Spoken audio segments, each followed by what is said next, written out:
नितेश राणेंची वक्तव्य ही अशा पद्धतीने कुठेतरी विरोधकांना उचकावण्यासाठी असतातच. त्या पद्धतीने सगळे विरोधक जे आहेत ते खवळून उठले की नव्हते म्हणजे काय. मग त्यांनी याद्या द्यायला सुरुवात केली. अमोल मिटकरींनी यादी दिली, जितेंद्र आव्हाडांनी स्वतःचा जो काही इतिहास आहे, अभ्यास, तो तिथे सांगितला.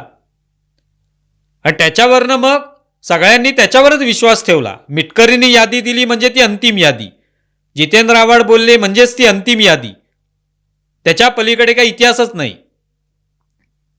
हा जो मूर्खपणा आपल्या इथे चाललेला असतो त्याच्यामुळे हा सगळा इतिहासाचा विचका होतो. कुठल्या तरी वेबसाईटवर मी पाहिलं की 4थीच्या पुस्तकामध्ये अमुक दावा केला होता.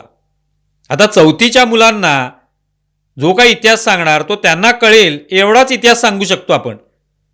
4थीच्या मुलांना गजाननराव मेंदळेंची पुस्तकं तर वाचायला देणार नाही ना आपण.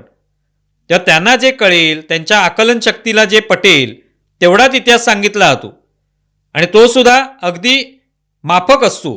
तो काय सखोल इतिहास त्यांना सांगितला जात नाही, कारण त्यांना ते समजणार नाही. पण त्याचा दाखला दिला गेला.